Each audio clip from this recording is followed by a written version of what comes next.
Do you believe you have failed because you lack discipline or motivation? Have you identified the structural reasons why your weight has not shifted? Have you ever started a health attempt with the gym and stopped before week 3? It's not laziness. The structure is wrong. In this video, you will learn the 5 structural reasons why pastoral weight does not move, why effort applied to the wrong step produces nothing, and what changes when the correct structure is finally followed.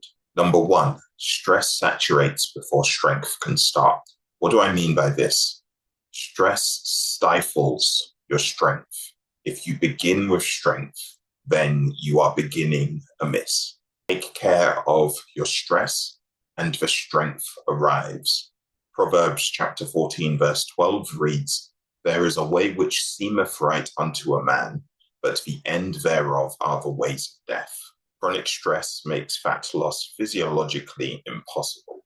Elevated cortisol signals to the body to hold on to your fat stores. It doesn't matter how active you are. This is to do with biology, not your character. It doesn't matter how often or how hard you pray.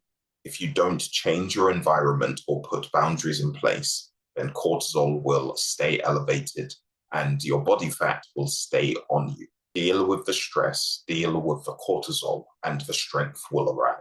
Starting at the gym before addressing the cortisol environment is starting at step 5. The sovereign strategy is spirit, stress, sleep, serving, and strength. Without the first 4, strength is a lot harder to build. The first 4 build the foundation that strength can exist on.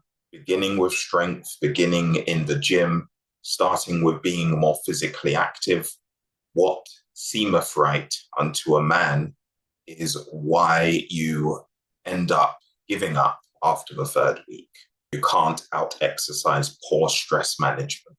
What can you do to reduce your stress levels? Identify your biggest stress source and name one action that reduces it this week. That might be putting a hard stop on work, telling yourself you're not going to work beyond a certain time. You might need to put a boundary in place with somebody that is long overdue. You may need to go to bed earlier or eat healthier or yes, start being physically active, but do something that is low level, like going for a walk. Start doing something that begins to bring your cortisol levels down. Number 2, sleep shapes what the system can sustain. What do I mean by this? We don't want to refuse sleep. Sleep is so important when it comes to increasing our capacity to do more. Psalm chapter 127, verse 2 reads, "He giveth his beloved sleep." Broken sleep drives cortisol in the same direction as chronic stress. You have 2 cortisol drivers working together, stress and broken sleep, making things worse. Just like in the previous point, it then doesn't matter how active you are. It also then doesn't matter how well you eat either. The diet that you have doesn't change much, if anything. A depleted sleep pattern is a hidden cortisol driver. It overrides every effort applied to the weight loss goal that you have. The effort you put in is very real, very intense, very significant, but none of that matters.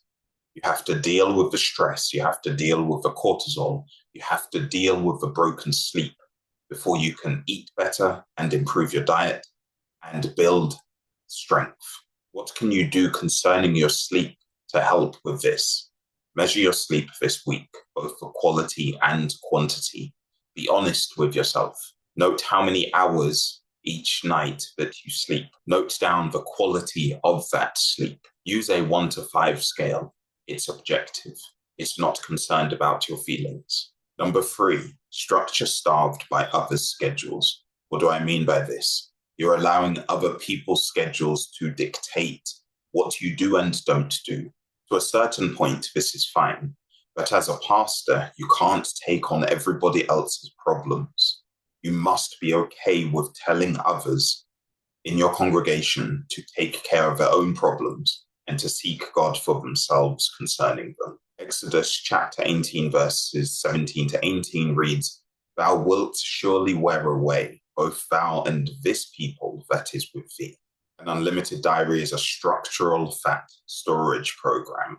If there's no limit to what you take on, then there is no time for you to recover.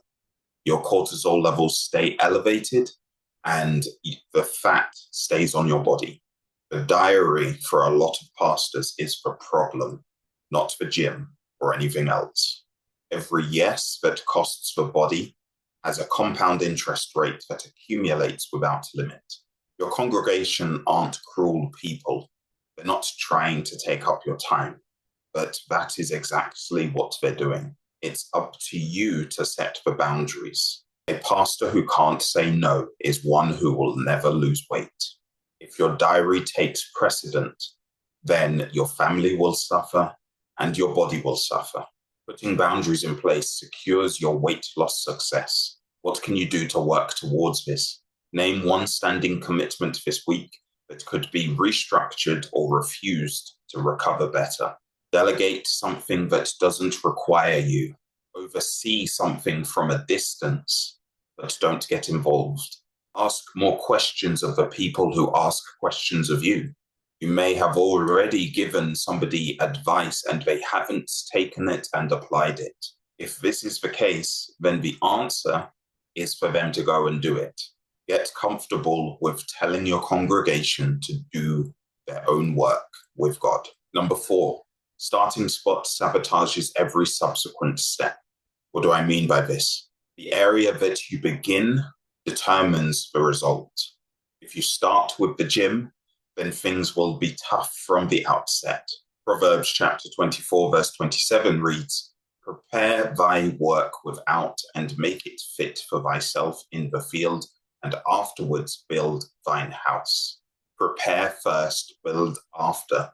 The gym is the house. Steps 1 through 4 are the field. Those steps being spirit, stress, sleep, and serving. The gym, physical activity, the strength area, they are all contained within the physical. You physically use your body. And yes, you physically eat food, but the other steps don't have a physical component to them. They affect the physical, but spirit, strength, and sleep are more so metaphysical. Yet when you change steps 1 through 4, the body follows. It must. The house built on unprepared ground, which is the gym first, always collapses, sooner rather than later. The health plan built before the cortisol is addressed also collapses, which is why the order is spirit, stress, sleep, serving, and strength. That order is vital when it comes to losing the weight and keeping it off. 20 to 30 pounds in 90 days when the correct starting point is finally applied. You are the same person. The only thing you need to do is begin in a different place. The result you then build is completely different. What can you do to begin this journey? Commit to starting at step 1 this time rather than step 5. Step 1 being spirit, step 5 being strength. Start top down and you will have a different result. To recap, number 1, stress saturates before strength can start. You want to identify your biggest stress source and reduce it. Most likely, this will come down to putting boundaries in place with other people. Number 2, sleep shapes what the system can sustain. Measure your sleep this week, both with quality and quantity. Number 3, structure starved by other schedules. Name one standing commitment this week that could be restructured or refused. Be sure to delegate if you need to, and observe people rather than trying to get involved in everything. Number 4, starting spot sabotages every subsequent step. Commit to starting at step 1 this time rather than step 5. Begin with the spirit rather than strength, and you'll last longer. Remember, sin can't win. Embody the son who won. I hope this video has blessed you. DM Temple and grab my 30-pound fat loss framework, and I'll see you soon.